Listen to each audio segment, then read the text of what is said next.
Assalamualaikum warahmatullahi wabarakatuh. Teman-teman, hari ini Bu Erni akan melanjutkan pembahasan mengenai elastisitas. Untuk hari ini, Bu Erni akan melanjutkan pembahasan mengenai elastisitas silang dan elastisitas penawaran. Apa yang dimaksud dengan elastisitas silang? Elastisitas silang adalah kecenderungan perubahan permintaan suatu barang tertentu disebabkan terjadinya perubahan harga barang lain. Nah, jadi kita ingin melihat apakah permintaan barang dari kita terjadi perubahan ketika ada perubahan harga dari barang lain. Nah, contohnya misalnya kita menjual roti. Nah, kemudian ada perusahaan lain yang juga menjual roti. Nah, ternyata harga roti dari perusahaan lain itu diturunkan. Nah, apakah penurunan harga dari roti lain tersebut mempengaruhi permintaan dari roti kita? Nah, itu bisa dilihat dari angka elastisitas silang. Untuk melanjutkan pembahasan yang lain, silakan teman-teman klik tombol subscribe dulu ya. Terima kasih.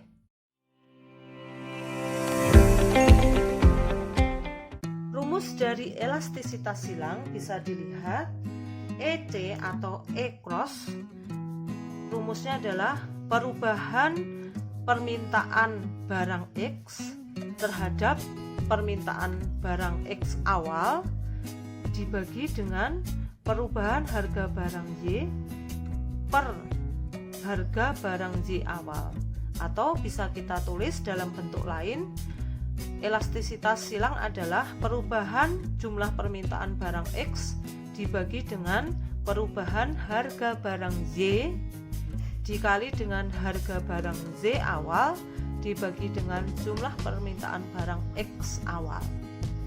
Untuk menganalisisnya, elastisitas silang dapat menunjukkan hubungan dua macam barang yang sifatnya bisa bersifat substitusi. Ini terjadi jika angka elastisitasnya adalah lebih besar dari 0.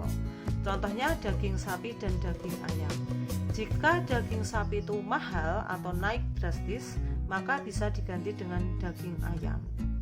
Nah, jika EC-nya lebih besar dari 0, maka merupakan barang substitusi.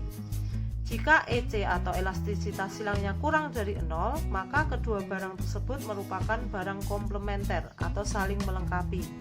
Contohnya adalah BBM dengan mobil. Kalau tidak ada BBM, maka mobil tidak bisa jalan karena itu saling melengkapi. Kemudian, jika sama dengan 0, maka barang tidak saling berhubungan atau netral.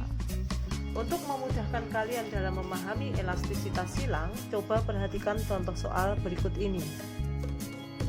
Variasi harga dan jumlah barang yang diminta berupa gula pasir, gula jawa, dan gula kerikil atau gula batu untuk semester 1 dan semester 2 pada periode tahun tertentu bisa dilihat dari tabel berikut.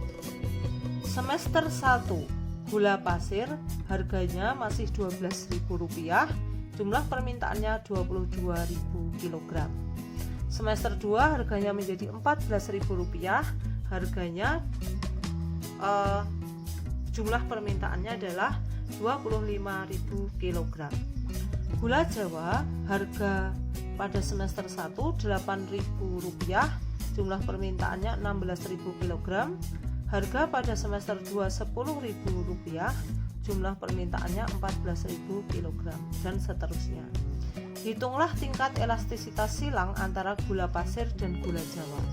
Baik, kita tulis rumusnya. EC adalah jumlah permintaan gula pasir, ini jumlah perubahan permintaan gula pasir dibagi dengan perubahan harga gula jawa dikali dengan harga awal gula jawa dibagi dengan permintaan awal gula pasir.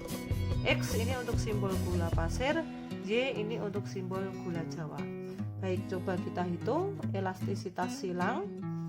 Perubahan permintaan gula pasir yang tadinya 22.000 menjadi 25.000, perubahannya kita tulis 25.000 dikurangi dengan 22.000. Kemudian dibagi dengan perubahan harga gula Jawa dari 8.000 menjadi 10.000. Nah, berarti ini 10.000 dikurangi dengan 8.000 dikali dengan harga awal dari gula Jawa yaitu 8.000.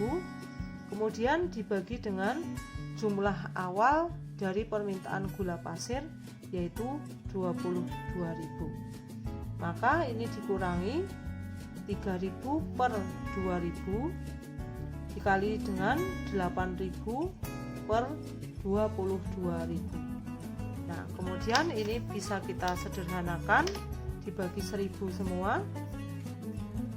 Nah, hasilnya adalah 3 per 2 kali 8 per 22 yaitu 24 per 44 atau kalau dijadikan desimal adalah 0,54. Nah, karena angka elastisitasnya lebih besar dari 0, maka gula Jawa dan gula pasir ini merupakan barang substitusi atau bisa saling menggantikan.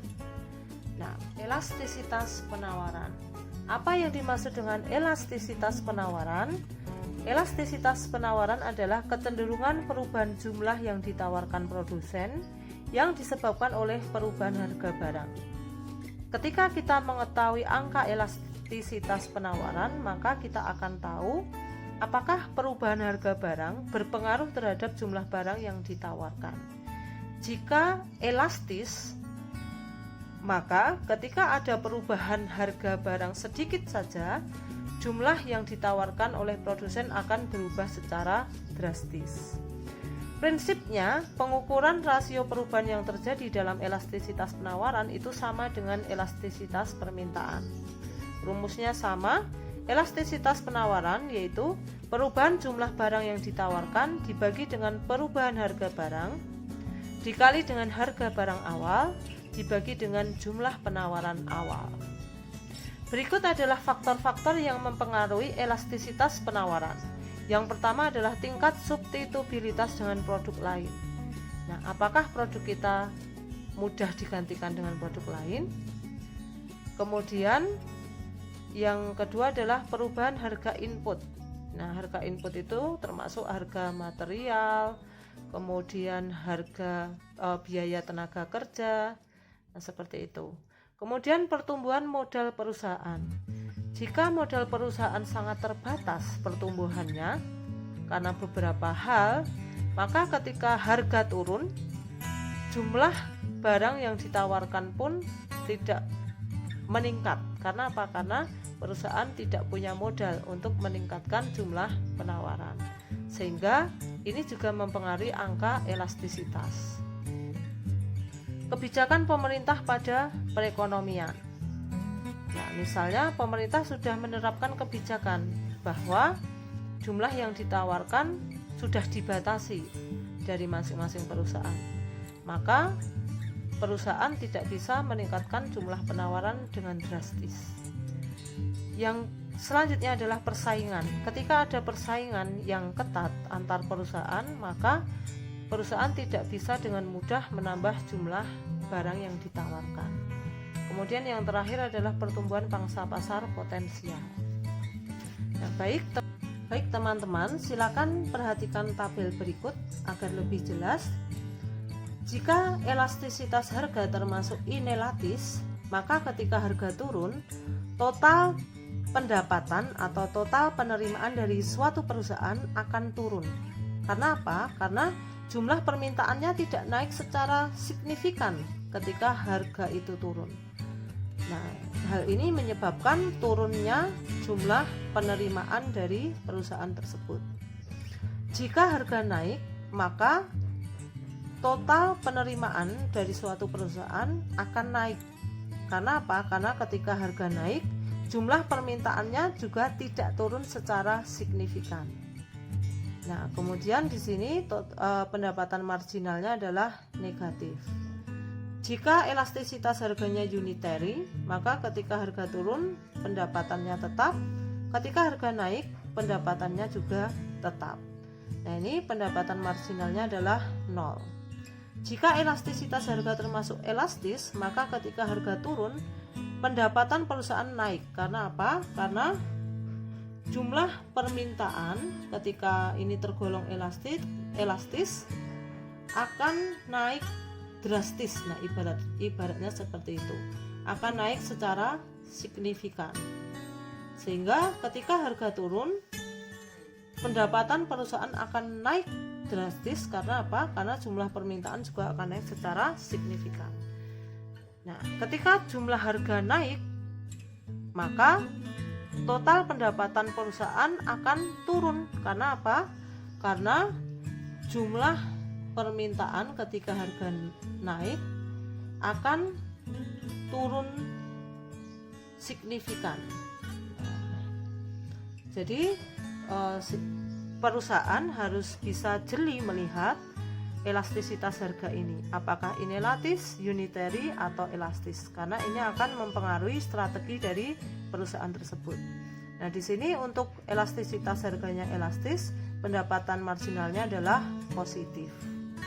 Mudah-mudahan membantu kalian semua. Terima kasih. Wassalamualaikum warahmatullahi wabarakatuh.